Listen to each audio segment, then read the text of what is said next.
biológica se define o se entiende o se categoriza como un proceso en el que un individuo como tal va a poder evolucionar, cambiar y dar origen a diferentes líneas biológicas, ¿sí? Con características especiales. Esa es la diversidad biológica. Cuando tú, por ejemplo, miras un pingüino y luego después ves una gallina, pues te das cuenta que el pingüino y la gallina son diferentes porque pertenecen a diferentes ecosistemas, a diferentes especies. Sin embargo, es común que cada uno venga pues de un ancestro, ¿no? Entonces, la diversidad biológica en realidad es el conjunto de seres vivos y sus características que los hacen tan distintos unos de otros, ¿sale? Esa es la diversidad, ¿no? Por ejemplo, si te preguntan cuál es la diversidad biológica de, por ejemplo, de Cuba, a lo mejor vas a encontrar que hay unas características, ¿cómo se podría decir? Un tipo de aves, mientras que, por ejemplo, las aves en México son distintas a las que existen en Cuba. A eso se le llama diversidad, ¿sí? Entonces, pues prácticamente es eso.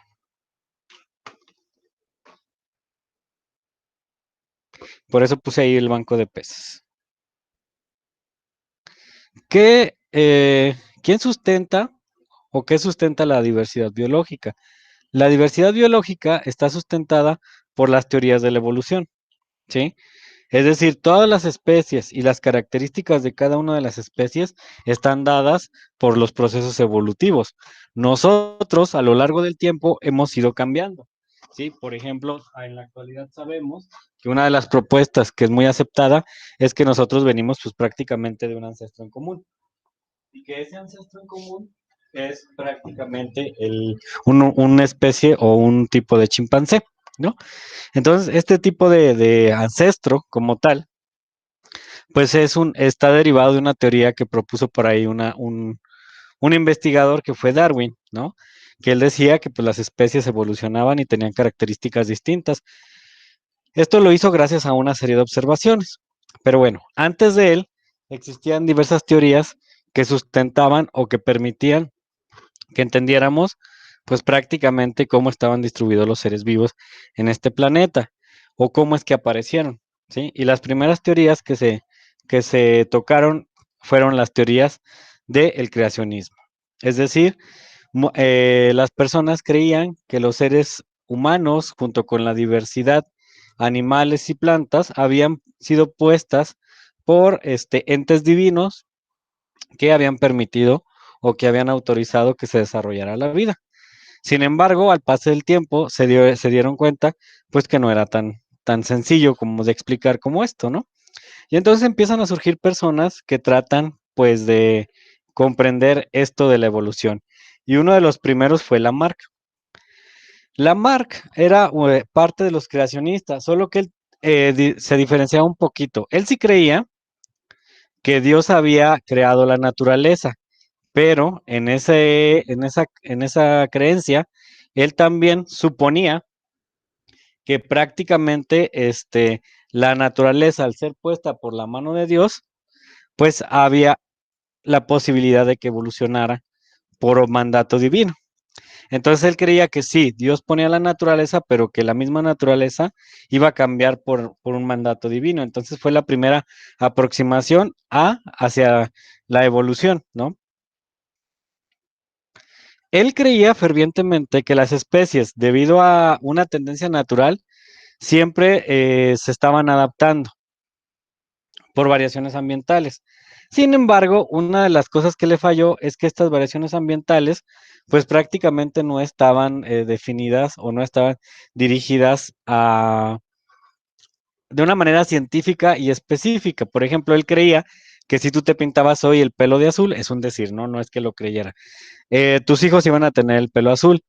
Si se te cortara un dedo en este momento, él creía que pues prácticamente el dedo que se te cortó a la siguiente generación de tu familia no le iba a aparecer, ¿no? Y entonces, pues era lo que él suponía. Entonces, pues prácticamente él bajo estos conceptos, pues podía entender y podía ideas de la evolución.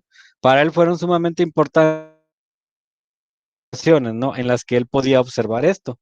La segunda parte de la teoría de Lamarck era que él creía que los caracteres iban adquiriendo y se iban heredando. Y además tenía una teoría bastante importante que era que los órganos se podían de llegar a desaparecer si es que ¿cómo se podría decir? Se dejaran de usar, que es muy parecido a lo de la selección natural.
¿Por qué me desenchufaron, chavos? Como tengo otra plataforma con la que también doy clases, que es la de Teams, pero esa es institucional. Y ahí al principio los profes sí los sacaban. Era muy triste. Pero no, parece que se me cayó la conexión, pero ya estoy aquí de nuevo. Sale, yo creo que fue eso, más que nada. Y yo seguía y seguía hablando y de repente volteé y ya no veía el chat, entonces fue más que nada una situación de conectividad. Pero ya estamos aquí nuevamente. Ahí está. Entonces le estaba platicando de Lamarck. Entonces Lamarck prácticamente era o fue el primer individuo que se aproximó un poquito más a entender estas cuestiones de la evolución. Él decía entonces, si tú te cortas el dedo, si tú te esfuerzas por alcanzar algo, a lo mejor aumentas de tamaño y tus hijos van a recibir ese beneficio. Y sobre todo lo de los órganos, él creía que si tú tenías un órgano y lo dejabas de usar, pues iba a terminar por desaparecer, que es cierto, pero él creía que era de forma inmediata. Ese fue uno de los pequeños errores que tuvo su teoría, que él creía que todo era de forma inmediata, y pues no, no es así, ¿no? Porque si no, imagínate, o sea, no es como alguna persona se quema y se hace una cicatriz, él creía que eso se podía heredar a las siguientes generaciones, ¿no? Y era un poco de la idea primordial de la evolución, ¿no? Entonces, pues él decía, los cambios ambientales plantean requerimientos específicos a las especies y entonces estas se tienen que adecuar. Es como cuando tú vas a la playa y entonces, automáticamente, por el requerimiento del sol, te tienes que adaptar. Pero él, según la teoría de Lamarck, entonces una forma de la adaptación sería que, a lo mejor tu piel se hiciera un poco más, un tono más, oscura para soportar la luz solar, ¿no? La luz solar, bueno, la luz como tal. Entonces, bueno, él decía, y la siguiente generación lo va a tener. Sí, esa era la idea que él tenía, ¿no? Entonces, pues era un poco equivocada. Entonces, él proponía que cada individuo tenía como un sentimiento de interior para perfeccionarse, o sea, que eso era la evolución para él, que los individuos querían ser mejores cada vez y entonces, pues tenían que cambiar y tenían que heredarlo a sus hijos. Miren, y esta imagen nos va a ayudar mucho a comprender cómo realmente es la selección natural y cómo creía Lamarck que ocurría.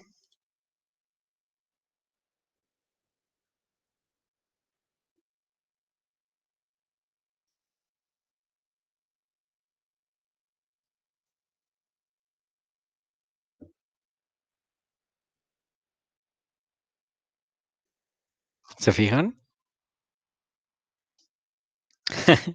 Se enamoró de la jirafita que hacía CrossFit, ¿no? Prácticamente ahí, esa imagen lo que nos da a entender es cómo la evolución realmente ocurre, que era muy distinta a la idea que tenía Lamarck. Déjenla, vuelvo a reproducir y ya se las voy. Fíjense ahí, no, esa todavía no es. Dejen que se vuelva a reproducir. ¿Cómo funciona la evolución? Aquí podemos observar claramente que, bueno, Lamarck creía que necesito alcanzar más hojas, entonces si yo lo necesito, las generaciones posteriores van a evolucionar y van a permitir que ya tengamos un cuello más alto que nos pueda llevar, pero no era así. En realidad, había jirafas que por alguna razón iban aumentando el tamaño de su cuello, ¿no? Que se llama evolución secuencial. Y luego, pues resulta que al ser más atractivos para las especies, se reproducen y las generaciones siguientes ya llevan ese segmento de gen.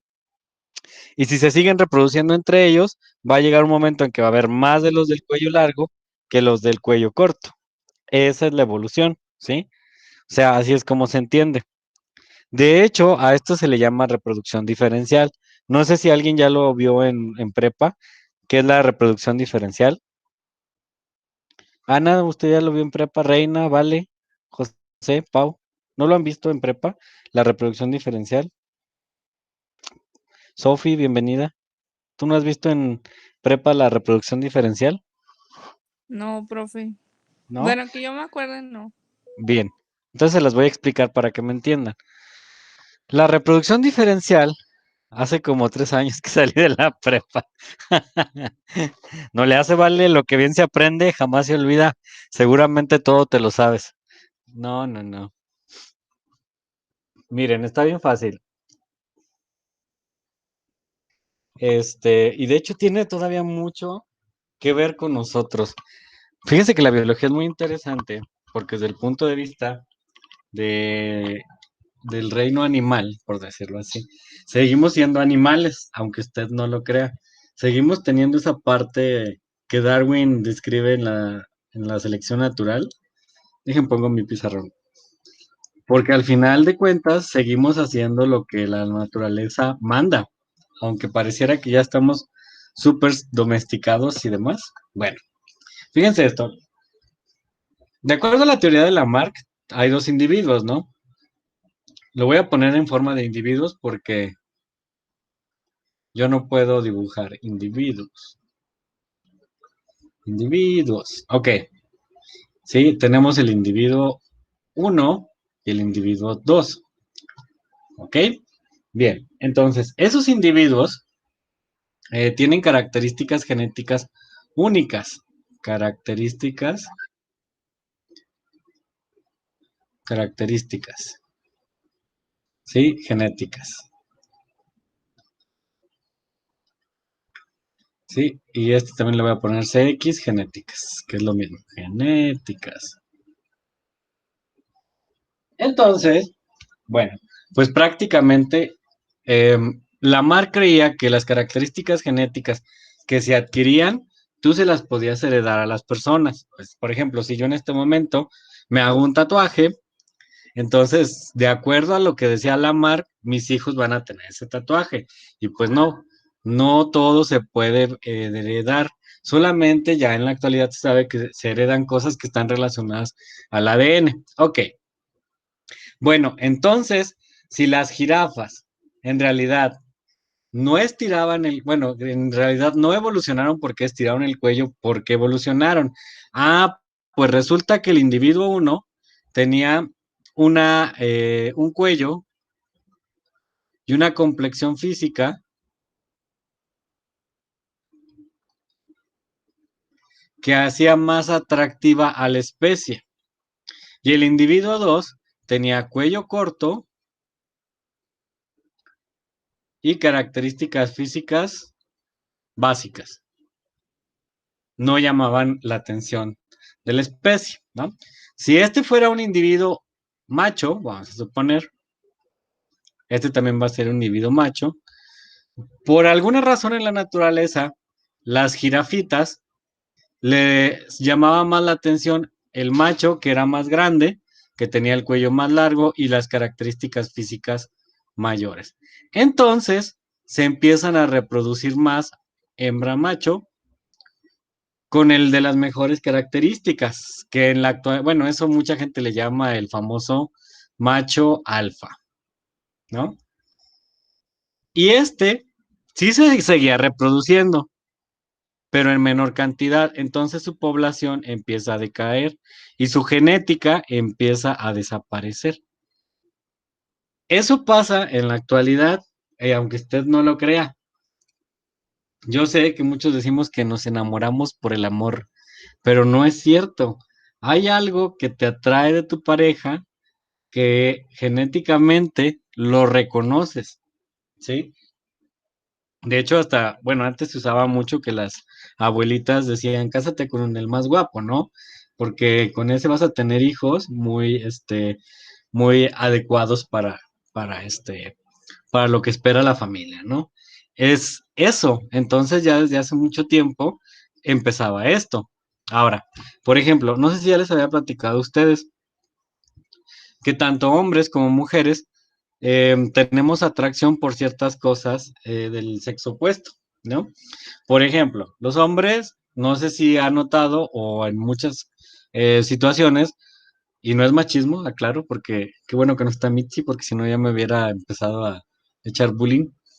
Este, por ejemplo, los hombres tenemos la tendencia, fíjense bien, estoy hablando desde el punto de vista biológico, a lo mejor a sentir atracción sexual por las caderas y los senos, pero no significa realmente como algo meramente sexual, sino que hay diversos estudios que han demostrado que es porque antes, bueno, en nuestra parte todavía no raciocinio, nosotros buscábamos a la mejor madre para nuestros hijos.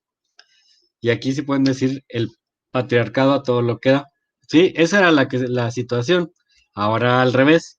Las mujeres, la mayoría, puede ser que tengan atracción por el hombre que tenga más músculo, que sea más corpulento o que sea grande, porque es la parte primordial en la que la mujer buscaba pues al macho que heredara las mejores características para que sus crías sobrevivieran, ¿sí?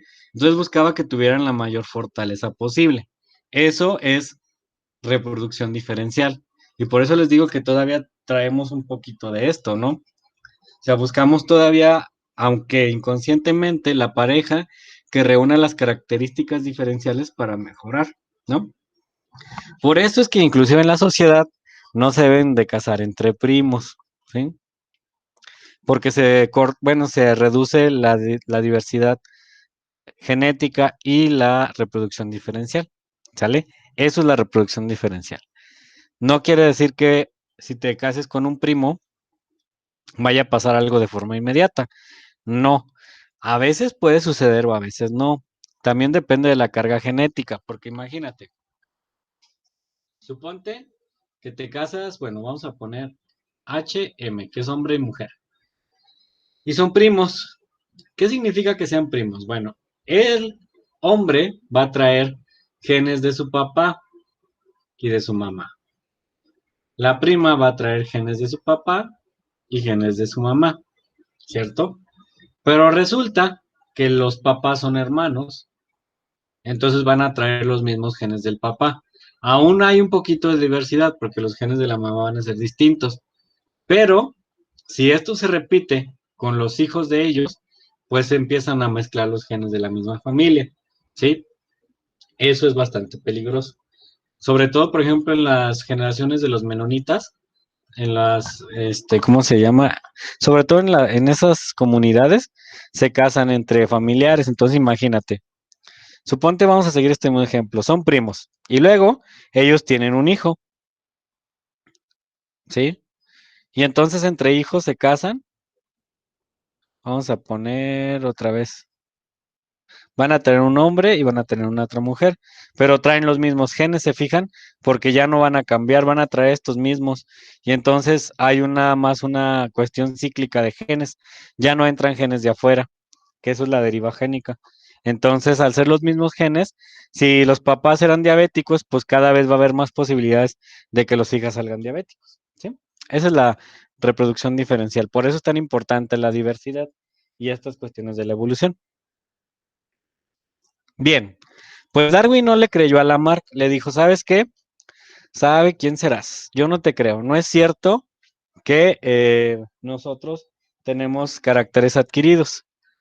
Y entonces dice, ¿por qué? Porque no hay pruebas suficientes para que tú me demuestres que realmente eso es cierto.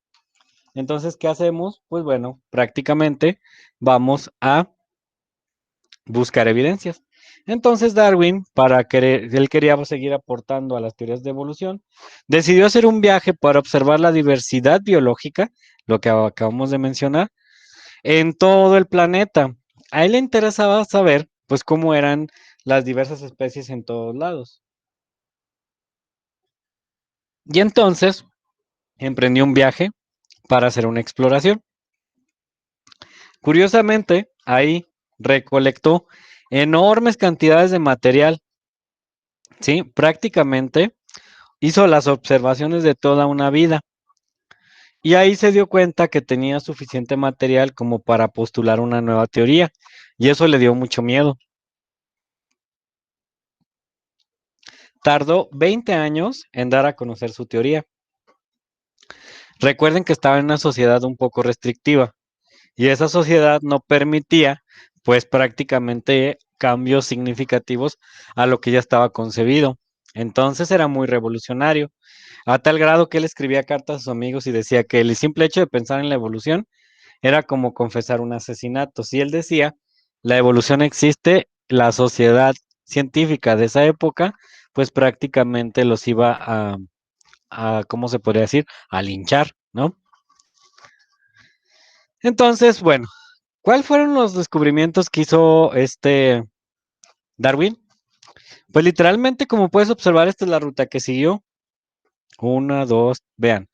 De aquí, de Plymouth, se fue a las Canarias, a Cabo Verde. Luego a la bahía esta de, no me acuerdo cómo se llama. Luego por acá a Río de Janeiro, cerca de Río de Janeiro.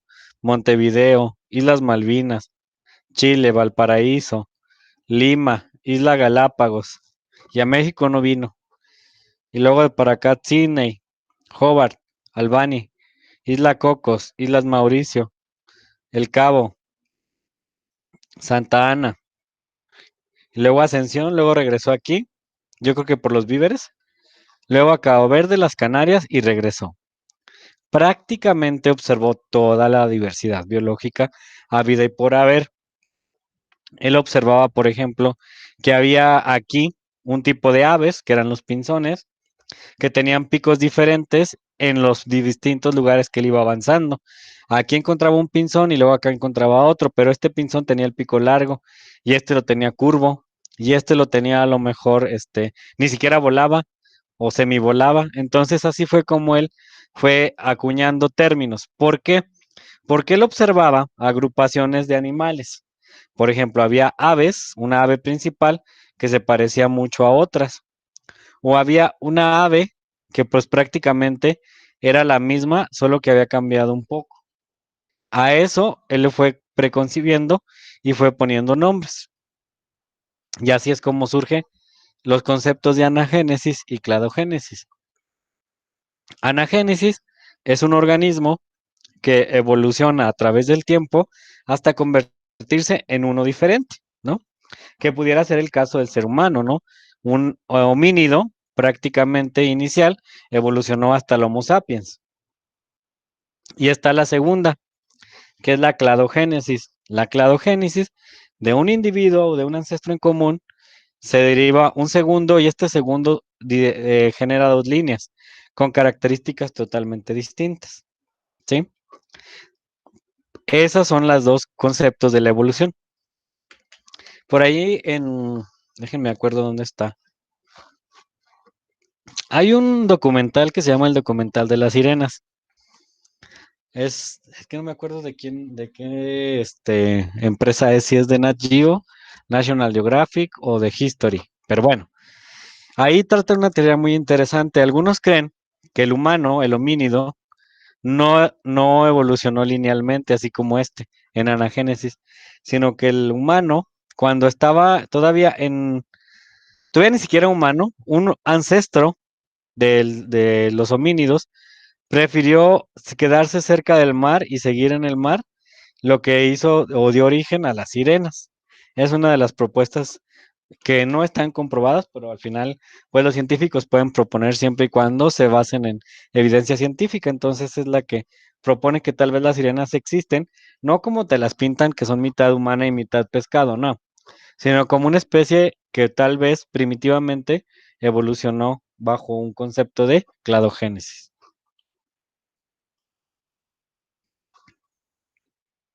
Ahí está el ejemplo de nosotros.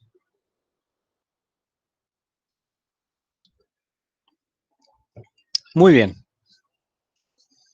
Bueno, después de que Darwin recolectó toda esta información, compartió sus experiencias con otros científicos. Uno de ellos fue Wallace. Wallace creía fervientemente en la evolución y en el material de Darwin.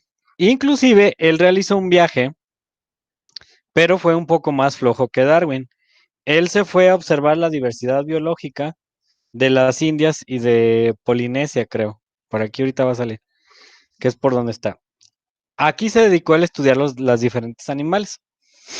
Y él encontró pues prácticamente que sí eran diversos, sí encontraba diversidad en estos pequeños animales.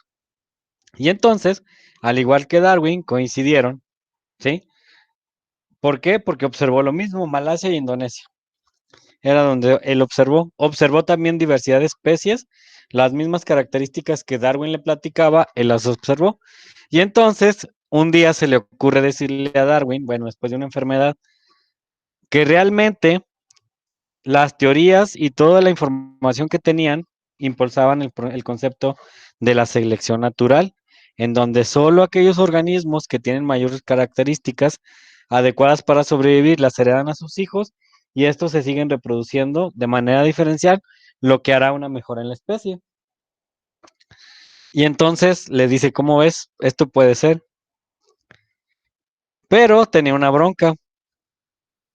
¿Por qué? Porque como él solo tomó poquita información de Malasia e Indonesia, pues él no iba a figurar en esto.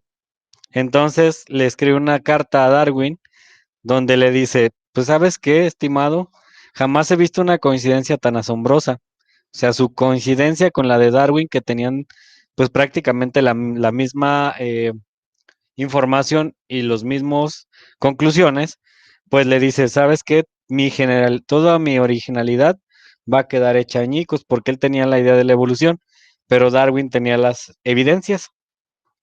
Así fue como en 1500 y algo se publicó el libro del origen de las especies y es el que actualmente rige la teoría de la evolución. ¿Sale? ¿Alguna duda hasta aquí, chicos? ¿Sí están de acuerdo en que son hijos del chango o no? Claro. Dice Sofi que sí. Pues sí, inclusive ya después hasta la iglesia lo aceptaba. De hecho, la iglesia acepta mucho el concepto de la evolución como con un aire el de la marca. Claro que sí, Ana. ¿A esta? Ok. Tú me dices cuando le cambie.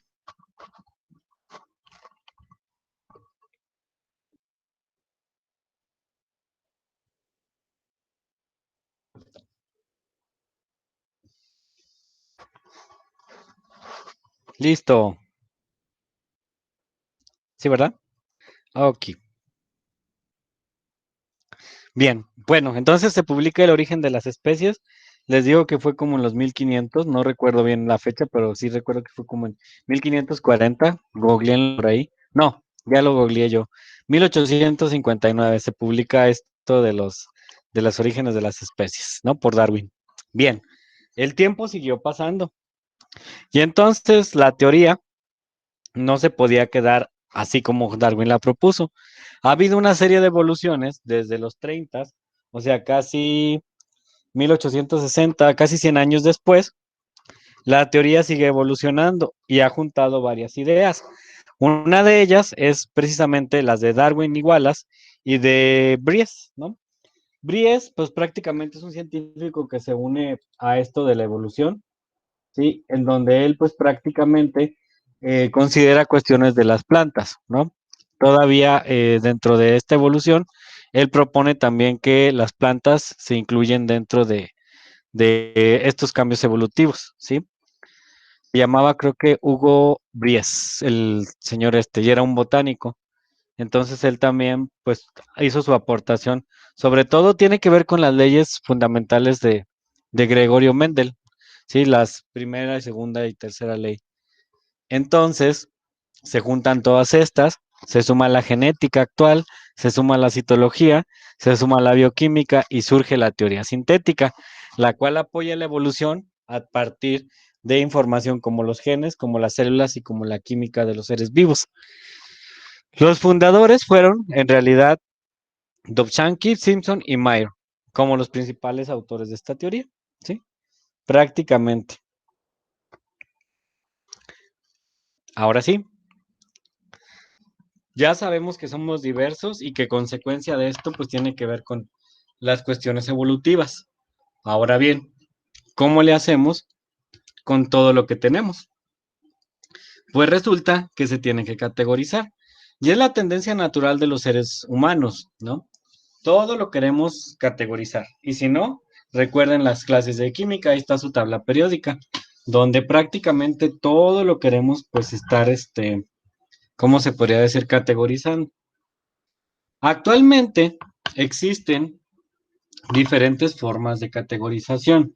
Existe, por ejemplo, la categorización básica, que son los 5 reinos, ¿sí? Que es la clasificación de Whittaker, si mal no recuerdo.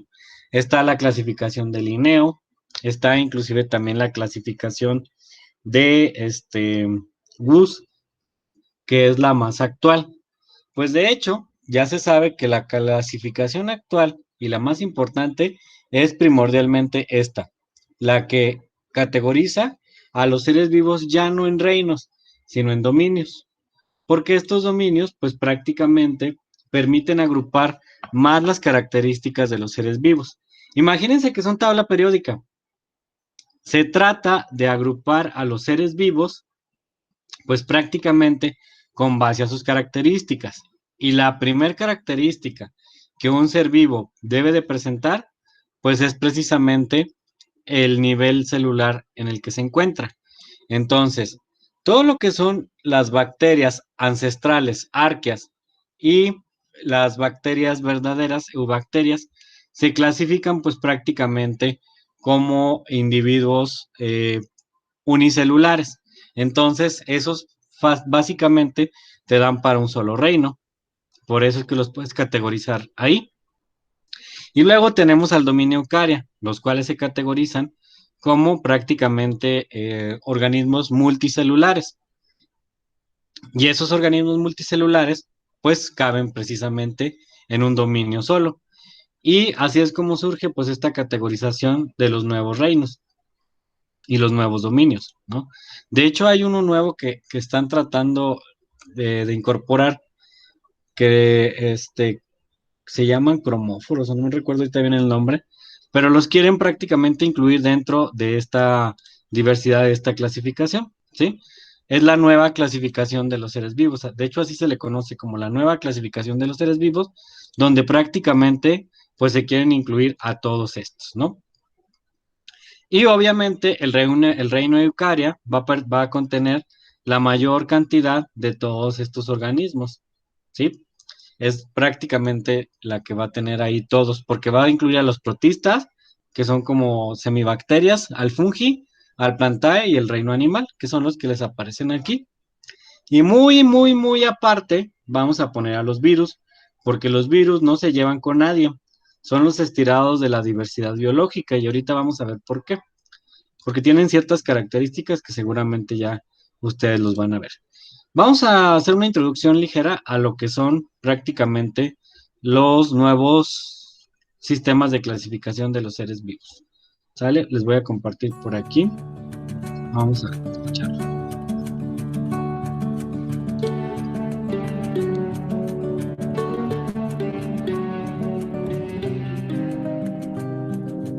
En la naturaleza existe una impresionante cantidad de seres vivos diferentes. Se han clasificado cerca de 2 millones de especies, pero se estima que hay más de 10 millones de ellas en nuestro planeta. A esta gran variedad de formas de vida se le llama biodiversidad. La gran diversidad de especies requiere de un sistema de clasificación que permita agruparlas para su conocimiento y estudio. La taxonomía es la ciencia encargada de esta tarea y consiste básicamente en identificación, clasificación y nomenclatura con base en los patrones de la sistemática. La sistemática es el estudio de la biodiversidad en la Tierra como un producto de millones de años de evolución, y la taxonomía es una parte de la sistemática. 1. La primera clasificación de la naturaleza fue propuesta por Aristóteles en la antigüedad. Él clasificó a la naturaleza en 3 reinos: mineral, vegetal y animal. Adicionalmente, a los animales los subdividió en aquellos que tienen sangre roja y los que no tienen sangre roja. 2. Un sistema de 2 reinos: planta y animal. En 1735, Linneo publicó Sistema Natural. En esa obra estructuró un método de clasificación por los niveles jerárquicos de reino, clase, orden, género y especie, y aplicó la nomenclatura binomial por género y especie para el estudio sistemático de los seres vivos. 3. Un sistema de 3 reinos: planta, animal y protista. En 1845, Fancy-Bolt publicó un libro sobre microorganismos unicelulares, a los cuales llamó protozoarios. Algunos de estos eran fotosintéticos, pero otros eran capaces de moverse y cazar para alimentarse, por lo que parecía inadecuado clasificarlos ya sea como plantas o como animales. En 1866, con base en un criterio de menor complejidad, Ernst Haeckel sugirió clasificar a todos los protozoarios en un tercer reino, al cual denominó protista. 4. Un sistema de 4 reinos: planta, animal, protista y monera. En 1938, Chatton estudió la estructura interna de diversas células y propuso dividir todas las formas de vida de nuestro planeta en 2 grupos: procariontes y eucariontes. Aun cuando su propuesta no tuvo aceptación entonces, sí estableció diferencias significativas entre las bacterias y los demás microorganismos del grupo protista, en el cual estaban clasificadas. En 1956, Copeland propuso separar a las bacterias de los protistas y agruparlas en un cuarto reino, monera, que posteriormente cayó en desuso para dar origen a los reinos bacteria y arquea. 5. Un sistema de 5 reinos: planta, animal, fungi, protista y monera. Antiguamente los hongos habían sido clasificados como plantas. Sin embargo, la investigación sobre ecosistemas forestales llevó a Whittaker a diferenciar claramente las funciones de estos 2 grupos de organismos. Las plantas son productores fotosintéticos y los hongos son degradadores no fotosintéticos. Así, en 1969, Whittaker propuso la adición de un 5º reino: fungi, el reino de los hongos. 6. Un sistema de 3 dominios: bacteria, arquea y eucaria, y 6 reinos: bacteria, arquea, protista, fungi, planta y animal.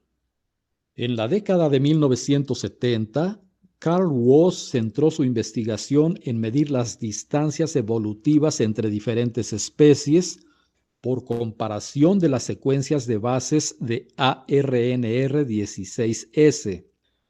Más de una década después, al comparar las secuencias de bases de este ARNR procedentes de cientos de especies de bacterias, Woese descubrió que en este grupo estaban incluidos microorganismos que a nivel molecular eran diferentes tanto de las bacterias como de los eucariontes. Por ello, en 1990 planteó la necesidad de definir un nuevo taxón, esto es, un nuevo nivel jerárquico de clasificación, el dominio, que estaría por encima del reino, y propuso reagrupar a todas las formas de vida en un sistema de 3 dominios: bacteria, arquea y eucaria. 1. El dominio bacteria incluye al reino bacteria. 2. Al dominio arquea corresponde el reino de las arqueas. Y 3. Al dominio eucaria pertenecen los reinos de los organismos formados por células eucariotas, es decir, protista, fungi, planta y animal. Tras la propuesta de Woese surgieron otras clasificaciones que rápidamente se fueron invalidando. Sin embargo, algunos autores aún mencionaban el sistema de 6 reinos de Cavalier-Smith planteado en 1998, que propone al reino cromista para incluir organismos tales como algas pardas, algas verde-amarillas, algas doradas, diatomeas, oomicetos y otros relacionados, y al reino protozoa como un grupo eucariota basal. 7. Un sistema de 2 superreinos, procariota y eucariota, y 7 reinos, arquea, bacteria, protozoa, cromista, fungi, planta y animal. Con base en la información taxonómica del sistema del catálogo de la vida y de una parte de los postulados de Cavalier-Smith, en el año 2015, Ruggiero y colaboradores propusieron una clasificación de 2 superreinos, procariota y eucariota, y 7 reinos. Al superreino procariota pertenecen los reinos arquea y bacteria. El superreino eucariota incluye los reinos protozoa, cromista, fungi, planta y animal. Como se ve, este sistema incluye 2 nuevos reinos, los cuales se pueden describir como sigue. A. Protozoa. Es un grupo basal parafilético con las características eucariotas más primitivas. Suelen ser células sin cubierta rígida, móviles, flageladas o con tendencias ameboides. Son mayormente unicelulares y casi todos los grupos son heterótrofos que se alimentan por fagocitosis. Y B. Cromista. Es un grupo eucariota filogenéticamente cercano al reino de las plantas y constituido por organismos muy diversos. Muchos de ellos son fotosintéticos que contienen clorofila A y C. La mayoría son unicelulares. Esta reciente propuesta taxonómica busca establecer una clasificación más práctica, por lo que los criterios evolutivos y filogenéticos son relativos y en determinados casos se admiten algunos grupos parafiléticos. Como se puede deducir, la clasificación definitiva de los seres vivos está lejos de concluir. No obstante, en la actualidad la genómica está resolviendo el origen de las especies por comparación de genomas completos. Sin embargo, la taxonomía de todas las formas de vida con base en el análisis de secuencia de genomas es tan reciente que las clasificaciones actuales están en constante cambio y en plena expansión.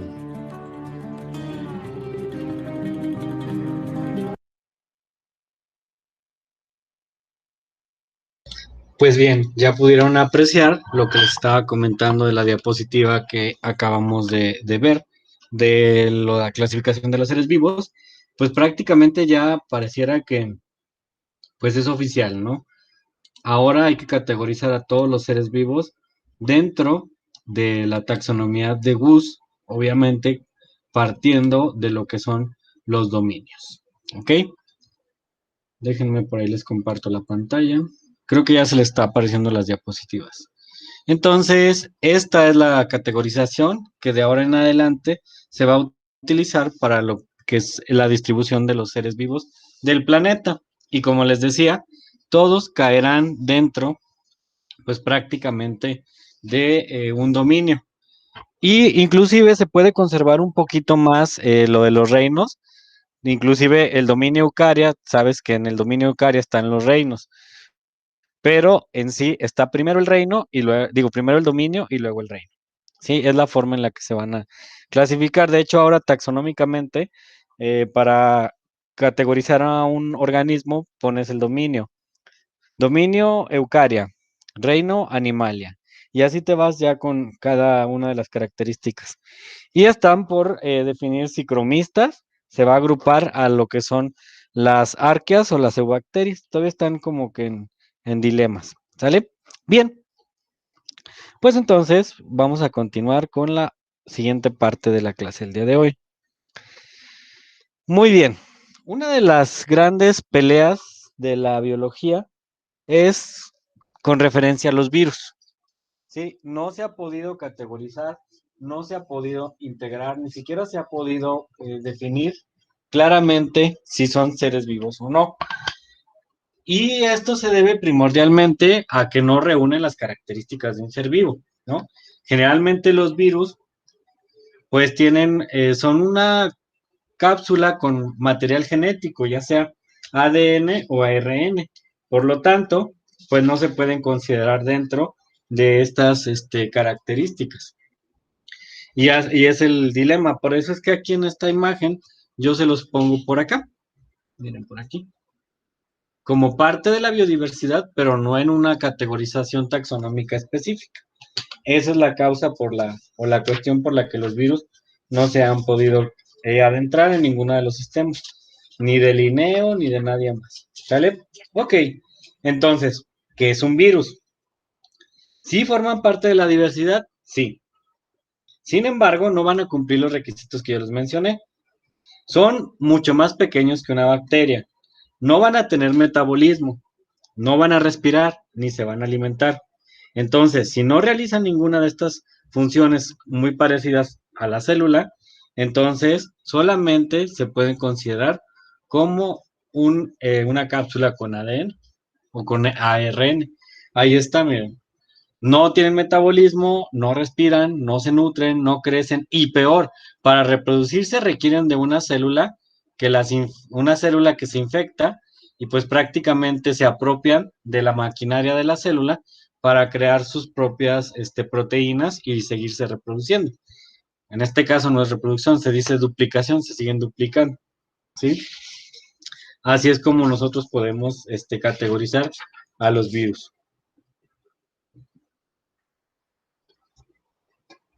Ahí, déjenle cambio. Y obviamente son más pequeños que una bacteria. Entonces, ¿por qué en biología nos importan los virus? ¿O cuál es la función de un virus como tal? Bueno, nos importan, ya saben por qué. Creo que la primera nos queda bastante clara. ¡Charán! Porque ahorita, pues literalmente, somos responsables, más bien somos vulnerables por la COVID-19, ¿no? Un virus de un coronavirus que prácticamente está causando grandes estragos a nivel mundial. Bueno, así como existen más. Se sabe que hay como alrededor de 1 millón o más virus que no han sido identificados. O sea que lo más probable es que muy pronto haya otra pandemia. Y cuando digo muy pronto, no digo meses, ¿no? A lo mejor digo años, unos 10 años o unos 5 años, porque los virus, pues obviamente siempre van a estar presentes. Y la segunda importancia de los virus, o la segunda característica, es que tienen la capacidad de introducir genes en el material genético. O sea, hace que yo puedo manipular un virus para que meta un segmento de ADN que a mí me interese en otro y así crear nuevos organismos. A esto se le conoce como transgénicos, ¿sí? No se asusten. 15 años ya mero. No, no se crean, sí es probable que haya más. De hecho, una de las preocupaciones que tiene ahorita la Organización Mundial de la Salud es que debido a lo del COVID se ha descuidado todos los otros virus. Entonces tienen miedo de que se les vaya a descontrolar todo el orden que llevaban con respecto a la salud. Y luego ya ven que en Estados Unidos les encanta no vacunarse. Bueno, en fin, esto es. ¿Cómo vamos a clasificar a los virus? Bueno, depende. Hay virus que van a infectar solamente a los animales y hay virus que van a afectar a los vegetales. Y obviamente cuando digo animal me refiero al reino animal, tanto humanos como animales.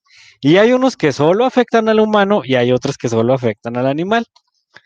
Hay de diferentes formas, sabores y tamaños. El que yo les puse aquí, pues es el más famoso, yo creo que ya nunca se les va a olvidar. El coronavirus, ¿no? Es un coronavirus.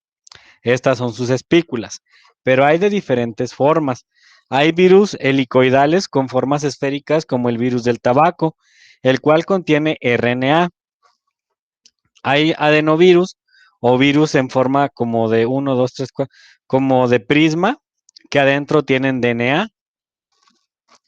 Hay otros que son esféricos, que se conocen como coronavirus, que tienen RNA o ADN. Sí, varía. Y son esféricos. Y hay otros que son como unos robotcitos que se llaman bacteriófagos y solamente infectan a a las bacterias. Exactamente, el parvovirus que solo afecta en los perros, ¿sí? Pero por ejemplo, sí, exactamente, Pau. Pero fíjense que aún sobre eso, la posibilidad de que parvovirus brinque al humano es amplia.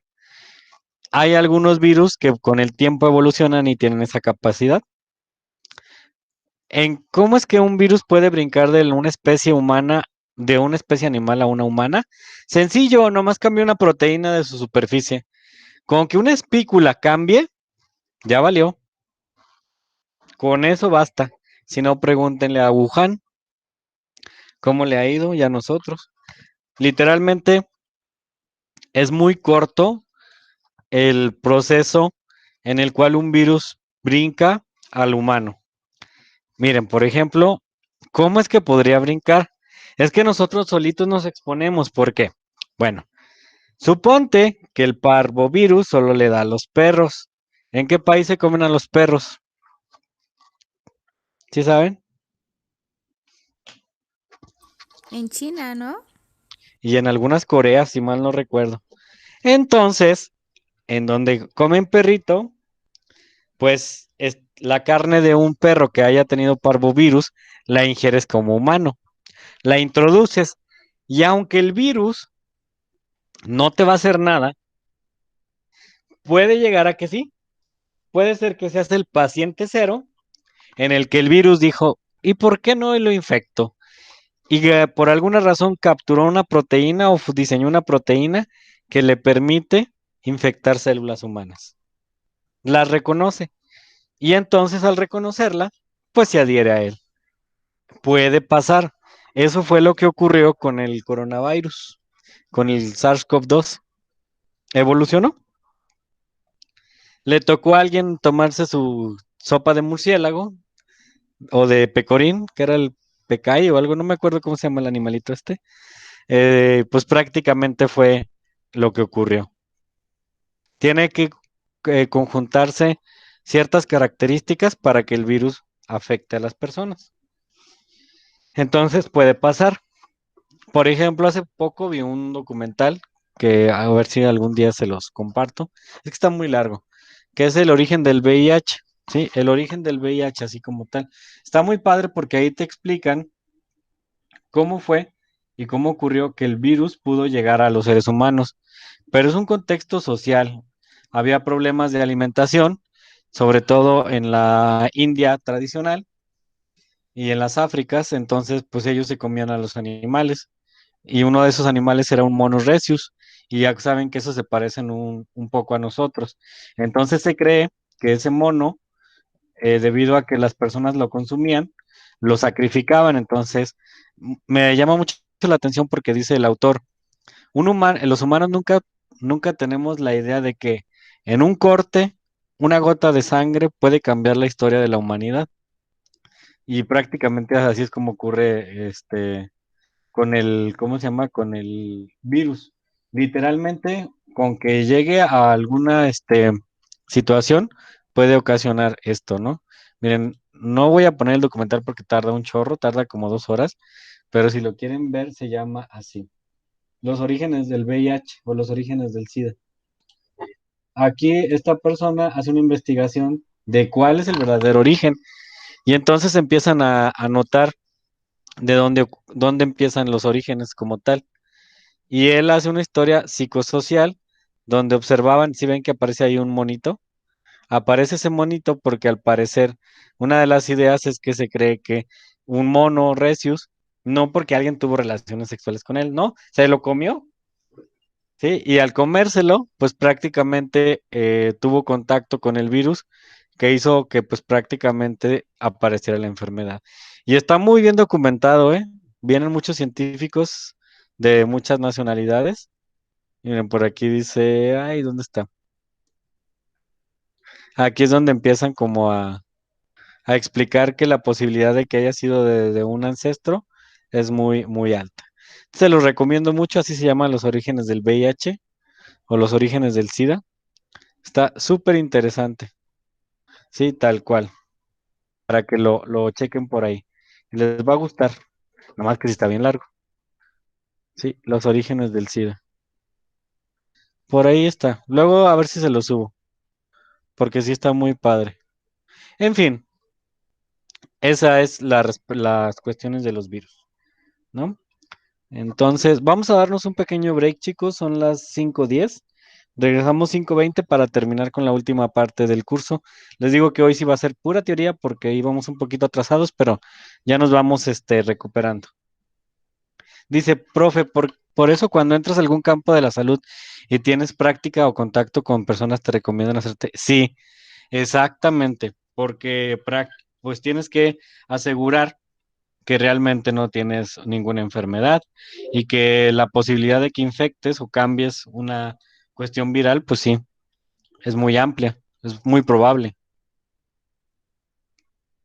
De hecho, fíjense, los veterinarios, no sé si alguien vaya aquí, son los que más ellos se consideran dentro de las ciencias de la salud, pero son los que más te desesperan, como no tienes una idea. Les dices, ponte guantes, veterinario. No sé si lo han visto, ojalá y nunca les toque, pero yo he visto veterinarios, yo lo he visto, nadie me lo contó, que tienen que hacer, que tienen que meter la mano para sacar el becerro, y entonces al meter la mano, lo hacen sin guante, entonces tienen contacto con todo lo que es la vagina, el cuello uterino del animal.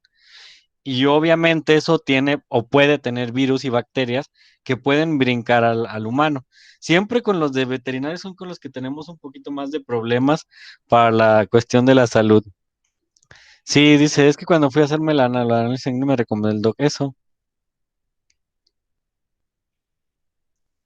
Sí, y ahora más, ¿ya ves? Sí, eso es lo que hacen los veterinarios. O sea, literal, prácticamente.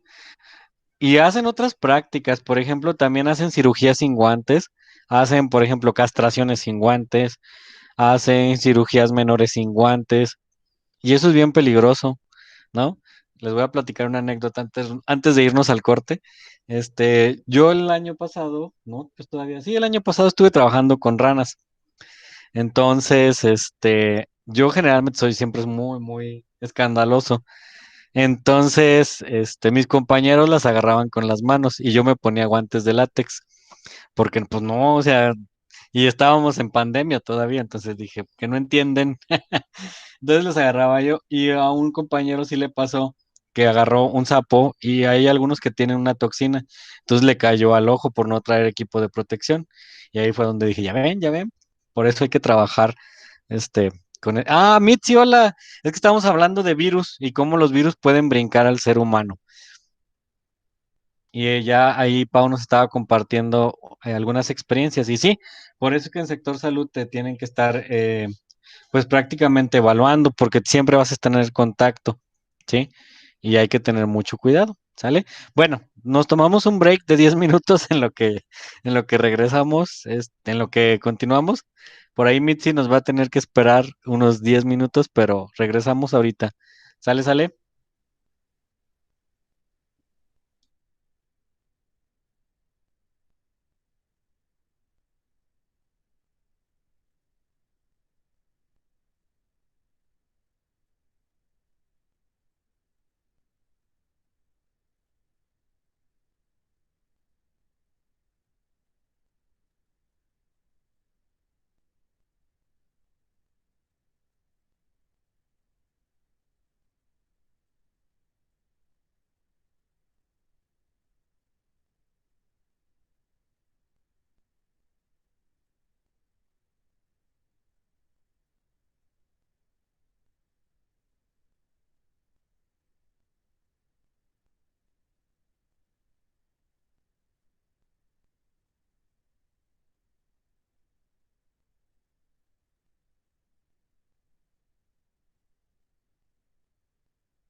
Ya volví.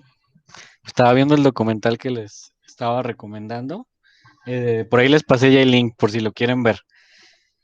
Entonces estábamos con esto del virus, ¿verdad? Ese documental explica el salto precisamente que los virus tienen con respecto a los seres humanos. Y fíjense, estaba haciendo cuentas que cuando fue detectado por primera vez el VIH, por eso que les acabo de hacer la predicción de Nostradamus, que fue en ¿qué? 1980. A ver. Sí, fue en 1980. Entonces, 1980 menos 2021, hace 41 años. Entonces, pues ya era justo que llegara el COVID. ¿Sí? Era lo que les decía, o sea, no pueden pasar periodos muy cortos de tiempo sin que haya los estragos de un virus, porque en realidad hay una gran cantidad de virus en el planeta que ni siquiera tenemos idea, ¿no? O sea, ¿cuántos virus hay? Yo creo que estoy seguro que son millones, si no es que ahorita en la diapositiva aparece, pero son de millones a prácticamente este, en el mundo, ¿no?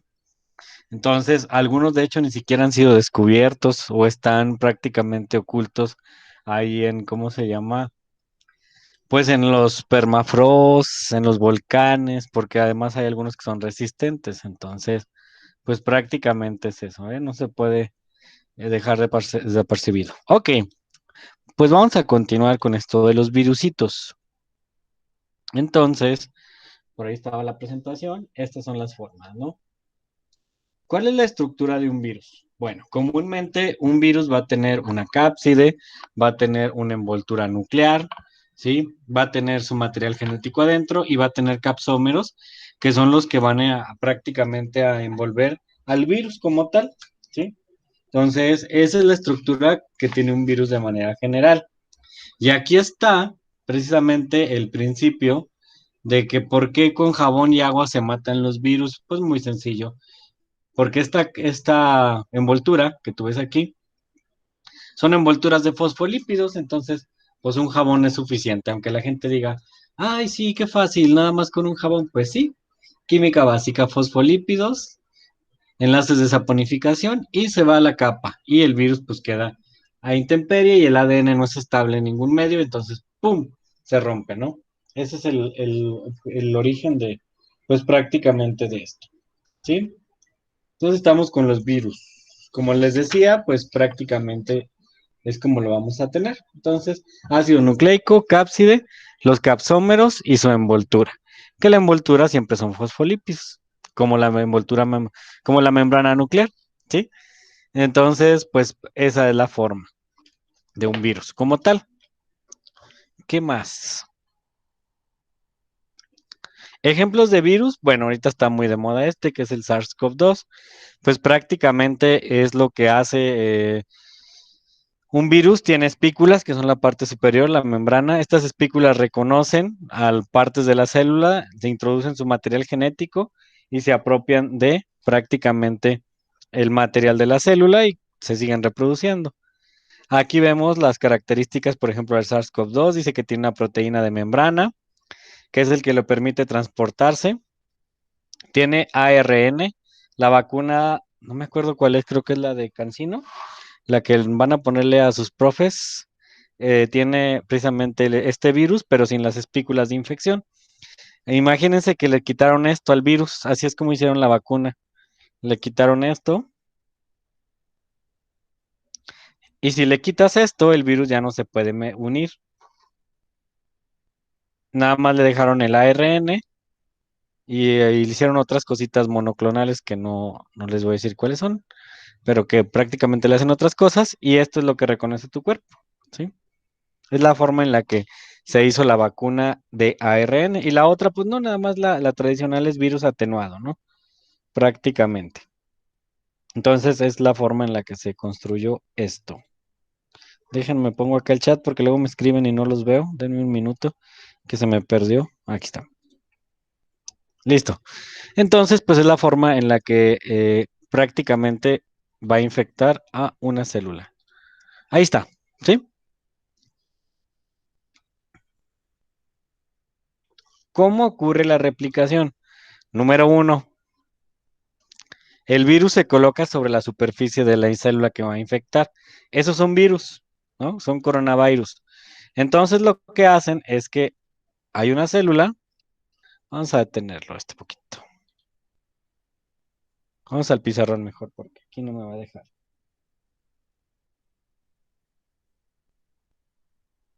Denme un minutito en lo que se carga esta cosa.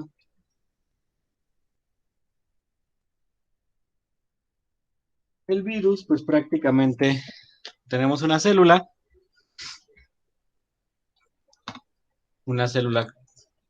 cualquiera, puede ser del sistema respiratorio, puede ser del tracto gastrointestinal, puede ser una célula de riñón, puede ser cualquier célula, ¿no? Entonces ella aquí adentro tiene pues su material genético. Aquí adentro va a tener su material genético adentro del núcleo, ¿sí? Entonces, un virus que le voy a poner como un bacteriófago, pero en realidad pueden ser distintos.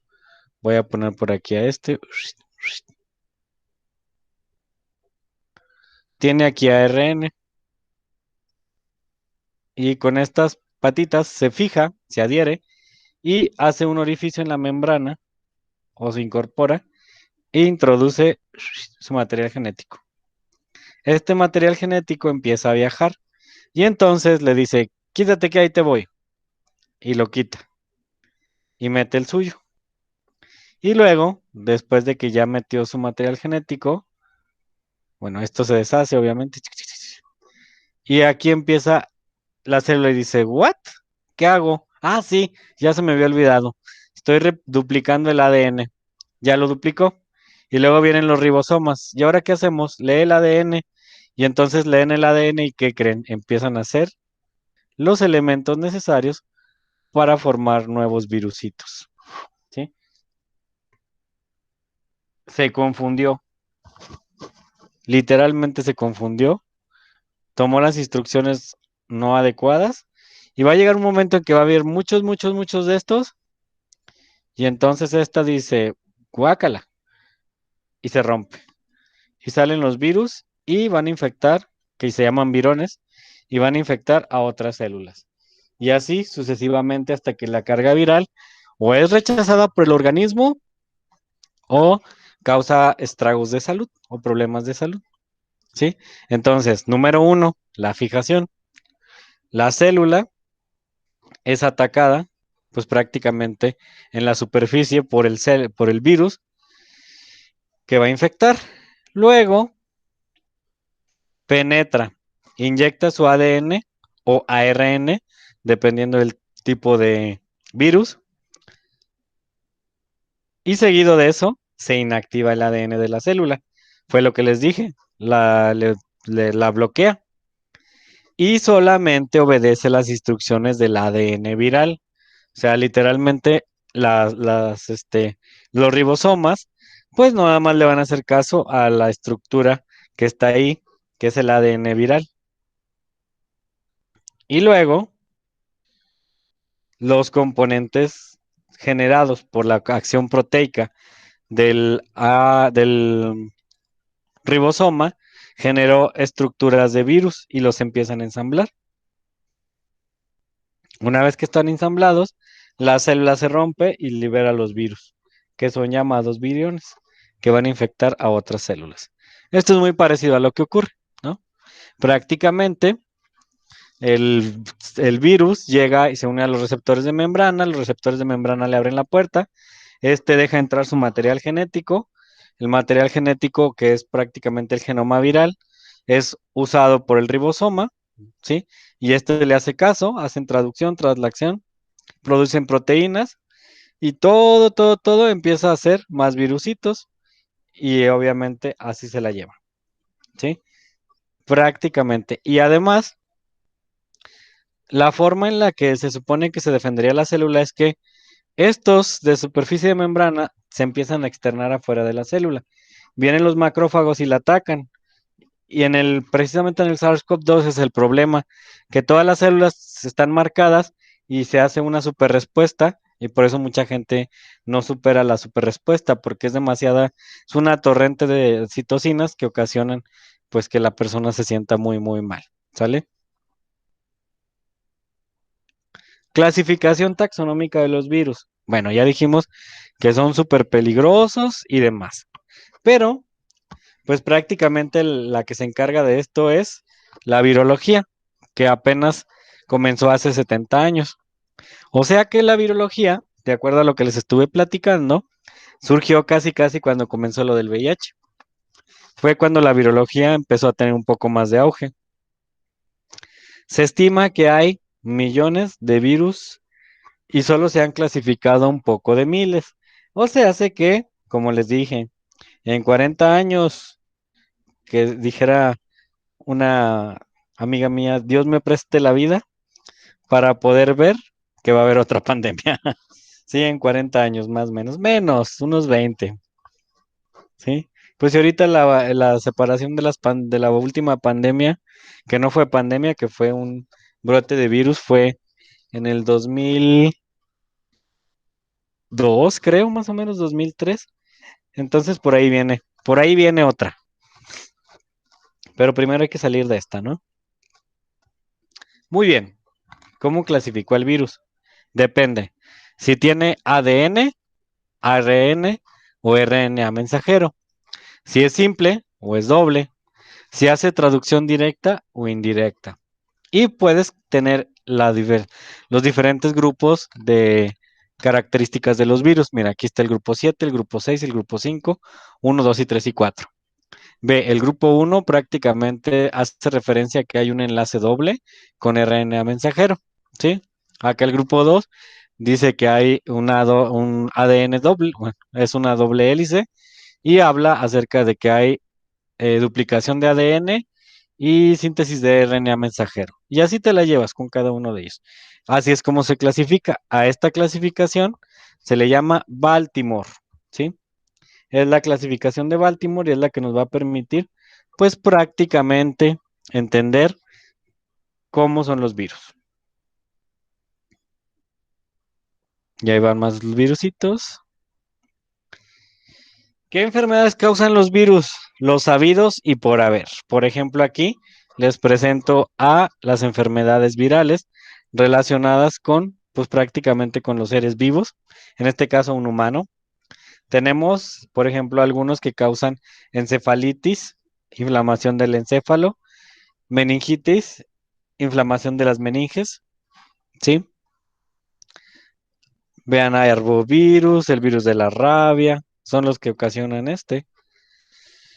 Acá hay otro que habla acerca de las vías respiratorias, los rinovirus, los virus de la parainfancia, ¿sí?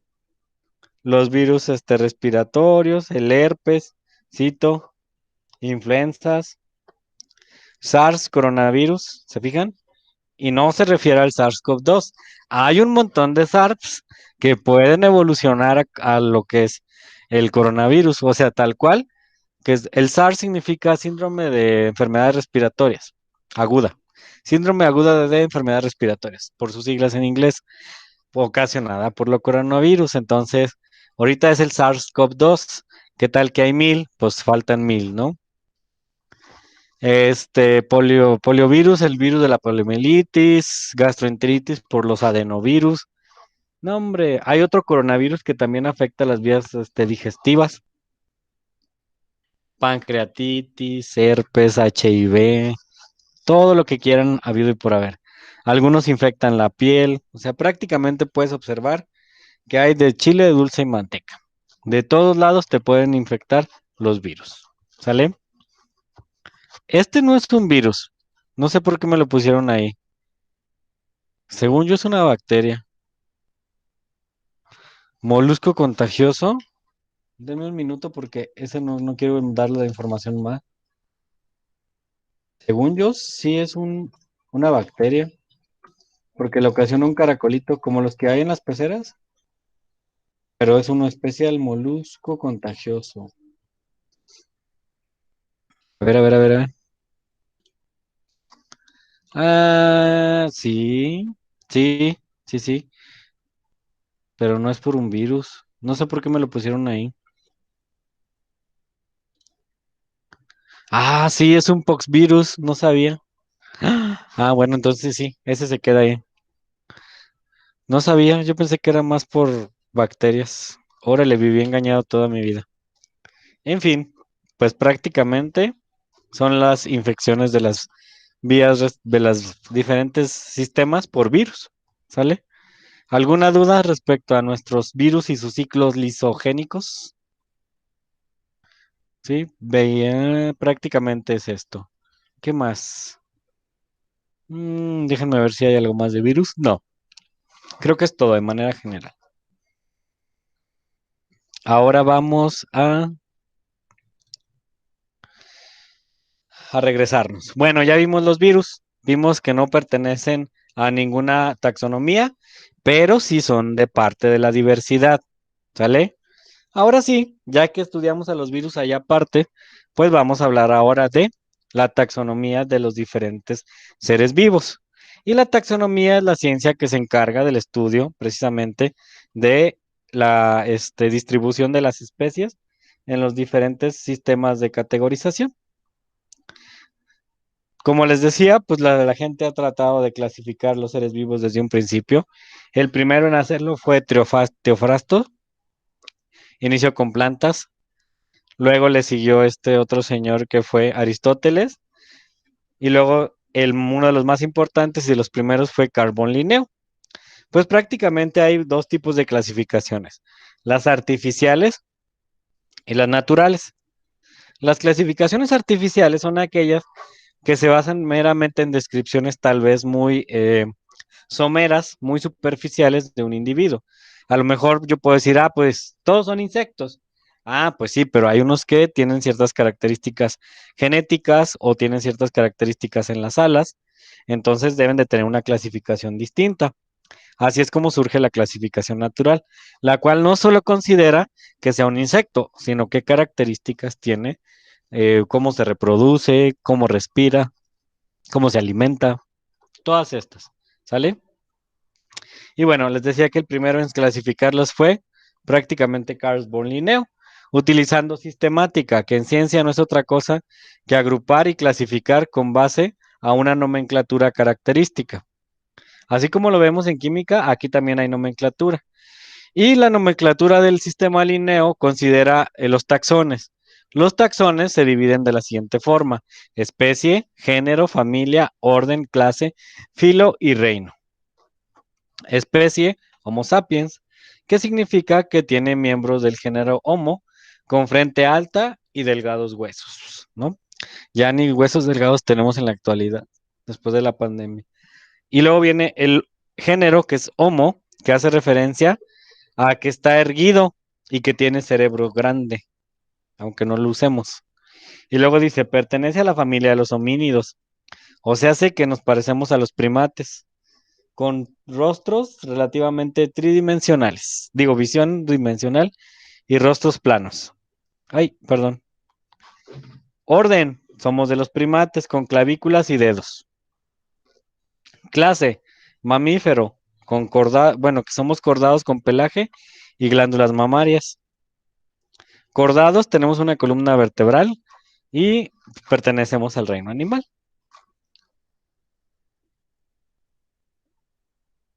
¿Ya vieron? Y ahora sí, esta es la clasificación que le dio Linneo. Luego vino Whittaker y habló de 5 reinos. El reino Monera, donde estaban todas las bacterias. El reino Metafia, que es el reino Plantae. El reino Metazoa, que es el reino animal. El Micota, que es el fungi, y el Protista. A estos los separaron en dominios, pero era la forma en que se creía que se podían clasificar a todos los seres vivos, ¿no? A ver, una pregunta de examen. ¿Los hongos hacen fotosíntesis?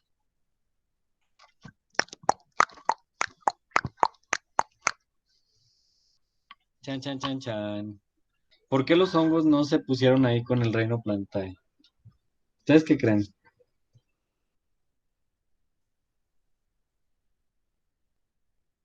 A ver, comenten en los comentarios.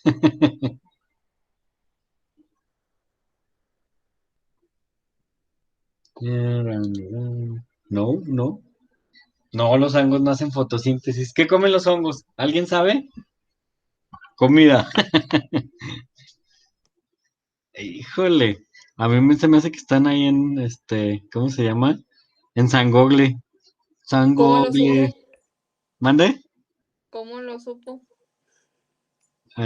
Comen, sí, comen prácticamente la materia descompuesta. Sí, como dice Ana, literalmente se alimentan de hidratos de carbono.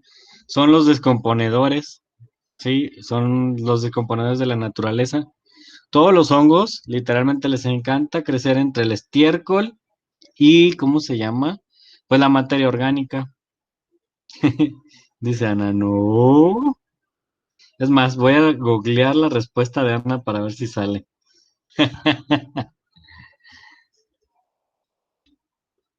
Sí, prácticamente los hongos no hacen fotosíntesis, por eso es que no pertenecen a las plantas. Mucha gente se pregunta, sobre todo cuando empiezas a estudiar esto, bueno, ¿y por qué los hongos no los pusieron en las plantas y literalmente cumplen con todos estos requisitos? ¿Sí? Entonces, prácticamente estos pertenecen a su propio sistema de clasificación. ¿Sale? Muy bien.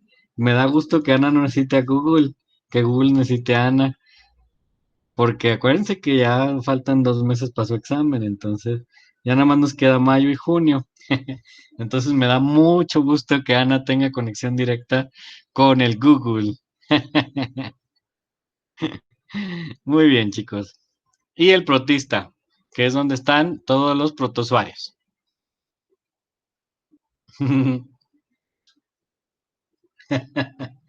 Ah, pues nosotros podemos editar el Wikipedia, ¿verdad?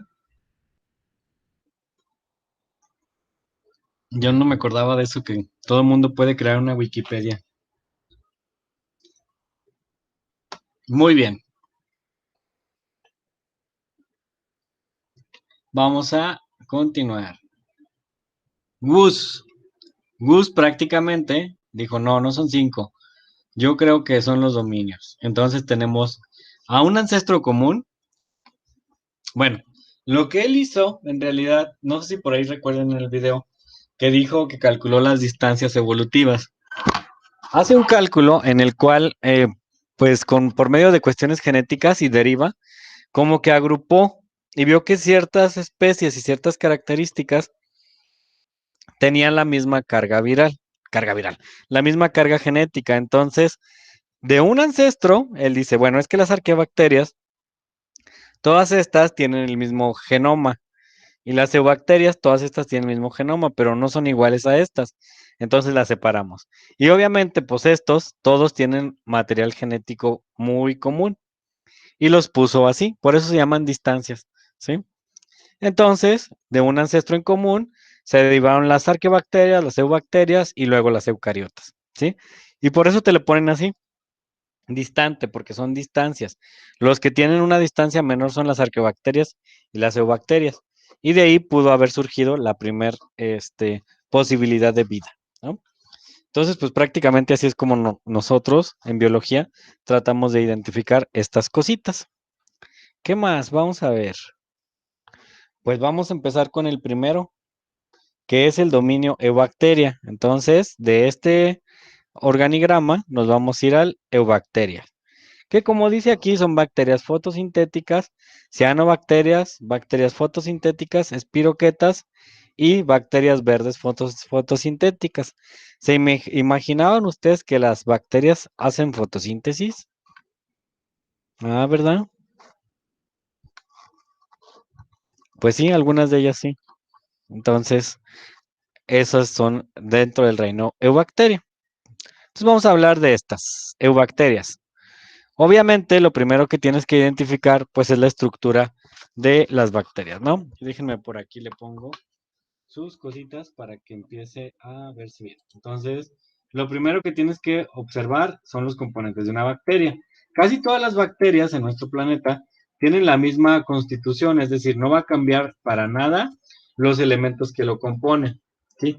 Siempre la bacteria va a tener las mismas características que pues la van a como a caracterizar, ¿no? O sea, prácticamente ponemos aquí, vean, aquí está.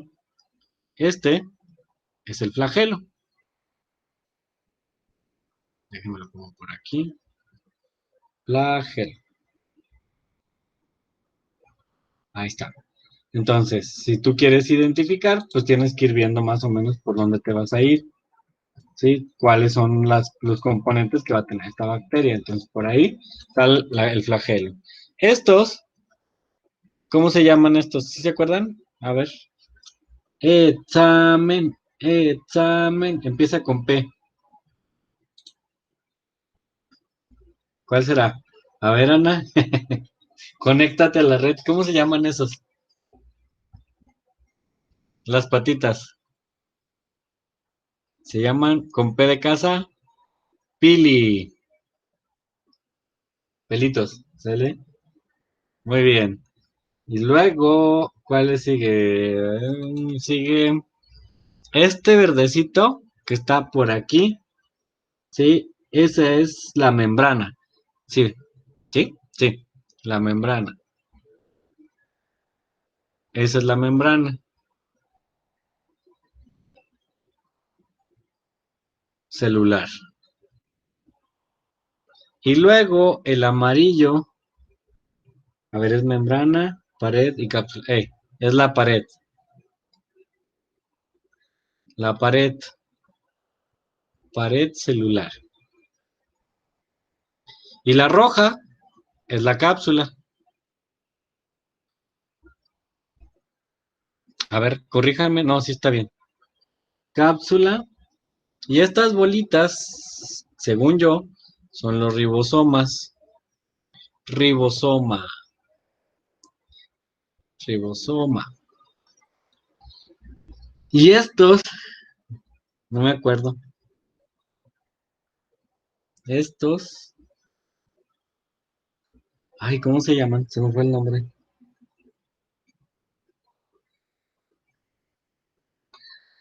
¿Qué es? ¿Plásmidos? ¿O ADN circular? ADN circular. Y este es el cromosoma. Recuerden que las bacterias solo tienen un cromosoma. Ahí está. Sí, son plásmidos o son ADN circular. Déjenme buscar porque ese último sí se me barrió. ¿Es plásmido? Sí, son plásmidos o ADN circular. Ujú. Porque este es el ADN completo y si estos sí son, así como lo puse, ADN circular está bien, pero también son conocidos como plásmidos. Nomás que le estaba dudando. Es que luego me hago bolas entre el virus y la bacteria, porque también en los virus hay unos, pero son viriones. Entonces por ahí ya como que se hace uno bolas. Pero esas son las partes de la bacteria, ¿sí? A ver, por ahí, muy bien. Entonces, así es como podríamos observar una bacteria de este reino. Y el azul es el citoplasma. El azul es el citoplasma. Este, Ana, es el citoplasma. Sí, el citoplasma sería este. El azulito. Cito. Porque el cromosoma es el rojo. ¿Sale? Ujú. Sí, es que luego las bacterias son difíciles. No me acuerdo si fue en un grupo, estaba haciendo un examen y les puse esta bacteria, pero nunca le pongo nombres. Bueno, nada más es para que lo completen, ¿no? Y me acuerdo que una compañera me regañó, me dice, pues sí, pero póngalo a color porque en blanco y negro yo cómo voy a saber cuál es cuál, porque ella se los aprendió. Verde es la membrana, el amarillo es la pared y cuando apareció todo en blanco y negro, perdió el control de la bacteria. Entonces, no se los aprendan por colores, apréndanselos por estructuras, ¿sale? Para que no se les vaya a olvidar. Ok, vamos a ver. Creo que ya son todas las partes. Todos los azulitos son ribosomas también. Ah, me espero. Ok, ahí estoy. Ya lo iba a quitar, estaba a punto de quitarlo.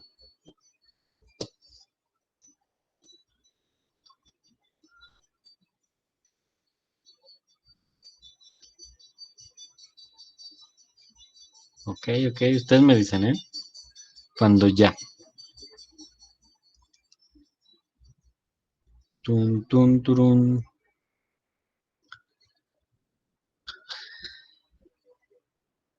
Muy bien.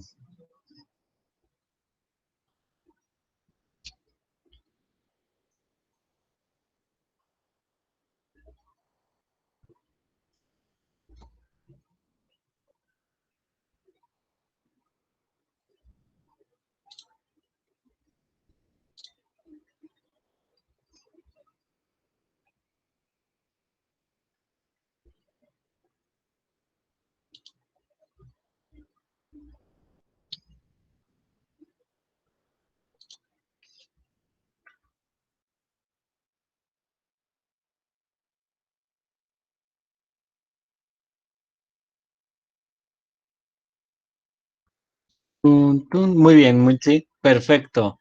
Entonces vamos a continuar. Características. Reproducción. ¿Qué debemos saber del reino? Bueno, del reino, bueno, del dominio Eubacteria como tal. ¿Qué es lo que tenemos que saber? Tenemos que saber cómo se reproducen, cómo respiran, cómo se nutren, cómo se clasifican y qué forma tienen. Y obviamente su importancia dentro, pues, del estudio de la biología. Esos son los elementos que tenemos que reconocer en las bacterias para poder, pues, categorizarlas. Y la primera es que se reproducen por fisión binaria, es decir, que de repente de una, ¡plup!, ya tienes muchas. Esa es la primera. Es decir, se están dividiendo a la mitad, se parten a la mitad. De hecho, esta fisión binaria a mí se me hace muy parecido con la mitosis, porque se acuerdan que en la mitosis prácticamente la célula original queda igual, pues así, tal cual. En la fisión binaria esto ocurre. Luego hay otra que es la conjugación, que es el ADN de la bacteria 1 es transferido al ADN de la bacteria 2 y eso pues prácticamente ocasiona que lleve información genética muy importante, que es el proceso pues, de transferencia de un plásmido. Déjenme, voy al pizarrón para explicarles esto súper bien. ¿Sí alcanzamos? Sí, sí alcanzamos. Conjugación. Segundo proceso por el cual se reproduce una bacteria. Tengo dos bacterias. Dejen dibujo mis bacterias. Bacteria A. Ya vamos a hacer una bacteria B. Bacteria B. Y aquí adentro la bacteria A va a tener ahí está, un plásmido, ¿sí? Entonces esta bacteria, la bacteria A, esta bacteria A, déjenle pongo otro color, bacteria A, resulta que estuvo en el cuerpo de alguien que le dieron antibiótico.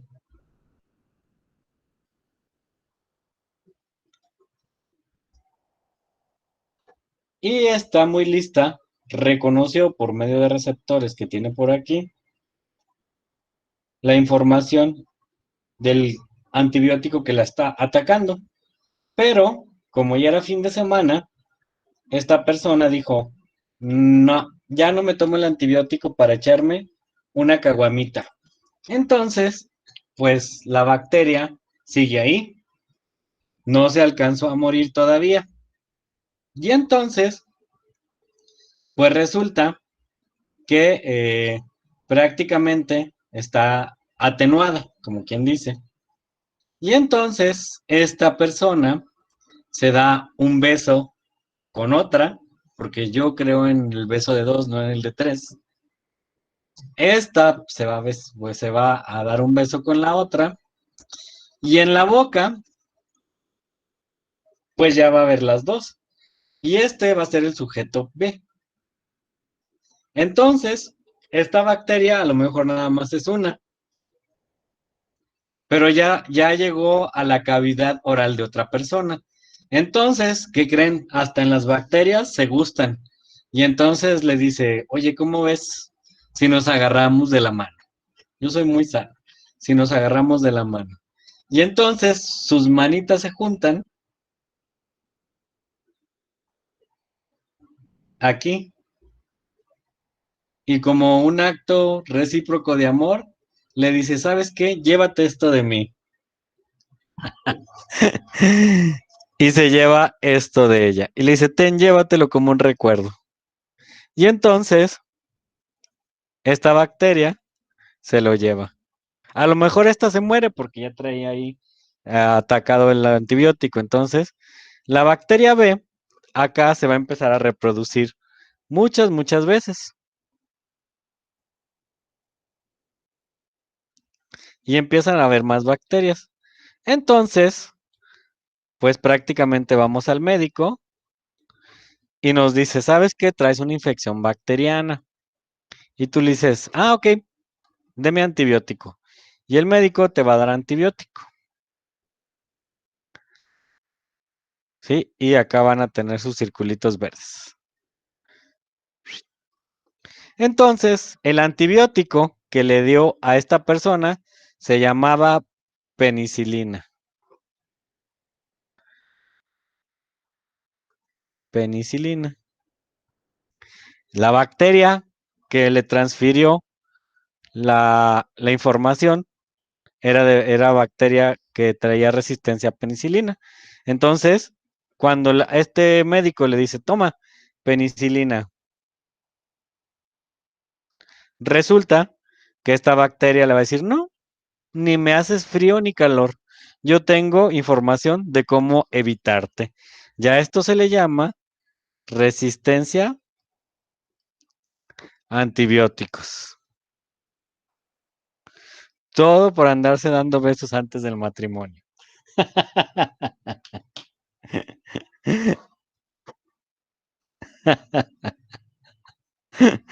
Sí, perdón, todo por automedicarse. Tienes razón, Mitzi. Yo me equivoqué de contexto. Salió el señor que está en mí de los 80s. Y así es como se hace la resistencia al antibiótico, por automedicarse también.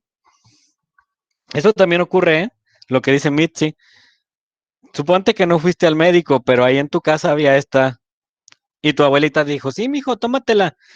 Te va a salir muy buena. Te la tomas, pero interrumpes. Entonces, sí, es real. Interrumpes y le pasas transferencia a otras bacterias. O sea, a lo mejor esta era una infección por gingivitis y esta era a lo mejor una infección por una muela, ¿no? O por, a lo mejor por un streptococcus, ¿no? De las vías respiratorias. Pero al final las bacterias empiezan a pasar. Y luego esta persona se besa con otra persona, ¿sí? Y le transfiere sus bacterias. Y si se besa con dos, pues a las dos. Y si se besa con tres, pues a las tres, ¿no? Entonces, así es como ocurre la resistencia bacteriana. Por eso es que en el dominio eubacteria es importante entender cómo se reproduce, ¿sale? Y así es como llegamos al final de esta clase. Platicando con las bacterias, de las bacterias. Y llegamos a la conclusión que no hay que automedicarse, dice Mitzi, ¿sale? Muy bien, chicos, pues bueno, llegamos a el fin. Nos vemos el próximo miércoles en química. Vamos a seguir ahí viendo reacciones químicas. Fue un gusto por ahí. Les mando muchos saludos, abrazos virtuales. Cuídense mucho. De nada, Ana. Nos vemos. Y ahora sí estudien para la siguiente, ¿eh? Porque ya tenemos materialito como para un sabroso examen. Ya se fue, ¿vale? ¿Para qué? Dice Mitzi, ay, no. Muy bien. Cuídense, nos estamos viendo. Adiós, chicos.